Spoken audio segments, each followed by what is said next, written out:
some people strategize towards not speaking authentically and openly because they don't feel safe. It's almost like the flight response in the survival system. There's another component, which is the opposite, which is the fight response. And so this is when we argue our vantage point, when we come across as, you are going to listen to my vantage point because I'm right and you're wrong. It reminds me of the movie of Matilda. I'm right and you're wrong, and I'm big and you're little, and like all of the defense mechanisms that we bring to argue a point in front of people that we care about, usually our family members. I used to fall in that second category. I used to fall into the, I'm going to fight for what I believe in. And eventually I realized that fighting was completely unnecessary, and it wasn't providing the results that I ultimately valued and cared for deep within my heart. So I had to learn how to then do it. Like, how do you not shy away? How do you not flight from a situation and express yourself authentically, and how not to fight and come in with like this battle energy and defensive energy that ultimately also doesn't solve the problem. So if flight doesn't work and fight doesn't work, then what do we do? This is where wisdom comes in. This is where an opportunity to see things differently comes in. And that's what I want to talk about today.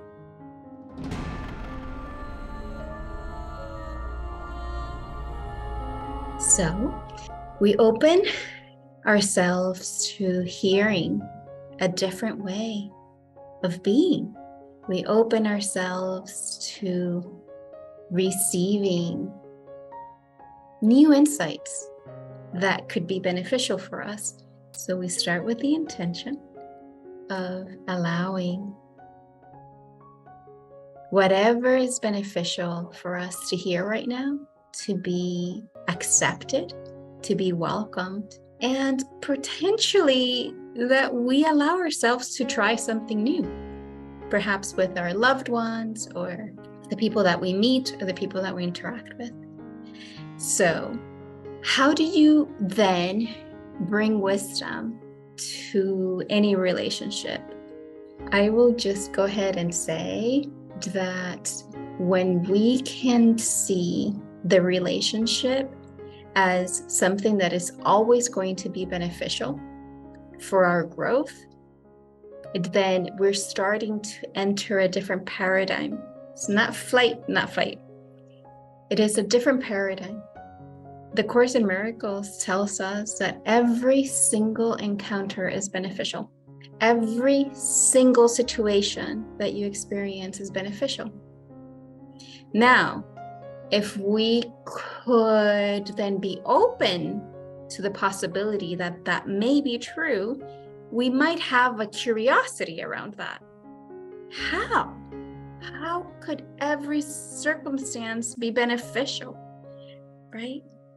But that curiosity is the sliver of light that is going to help us unfold into a wiser view, a more elevated perspective on the situation. And so when we have curiosity, how could this situation possibly be beneficial for me right now, especially if it's a difficult situation? The Course tells us, the Course in Miracles tells us, that it's not about the situation per se, it's about how we relate to it.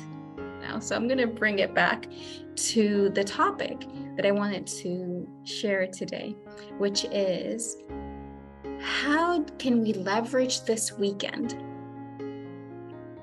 to show up in our relationships with the people we love or the people we meet, and instead of shying away from speaking our truth, and instead of fighting, to defend our views.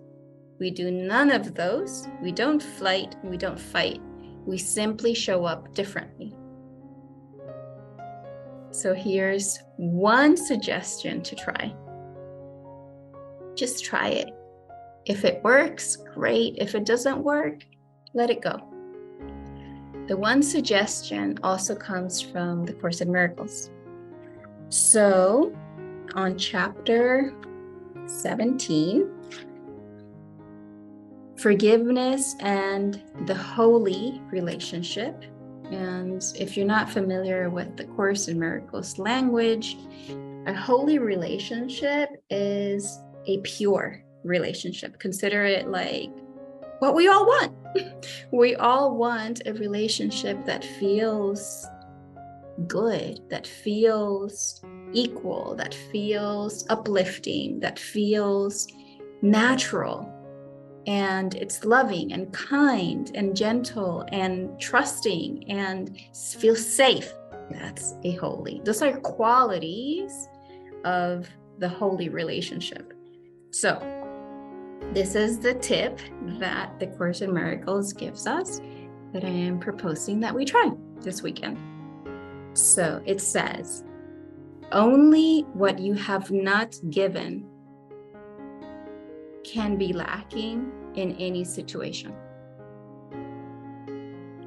Only what you have not given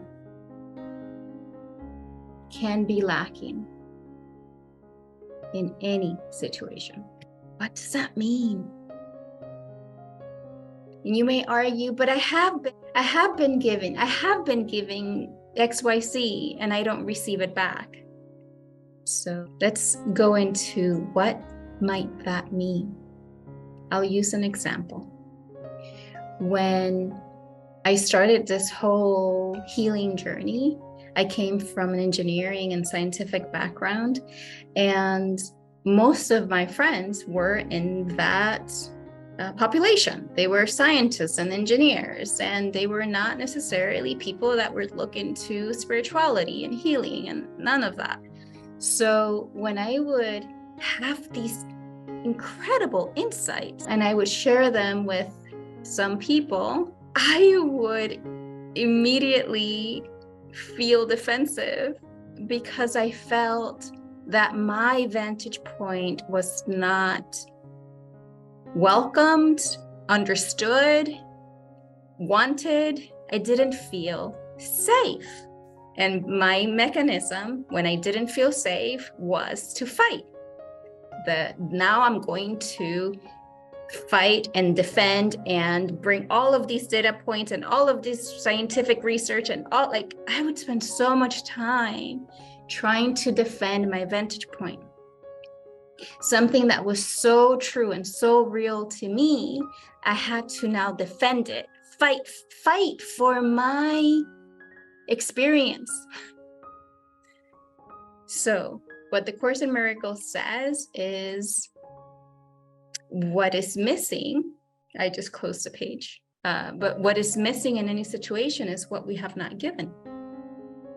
So when I started to recognize what that actually meant, this was maybe 2.5 years ago, I started to recognize what that actually meant.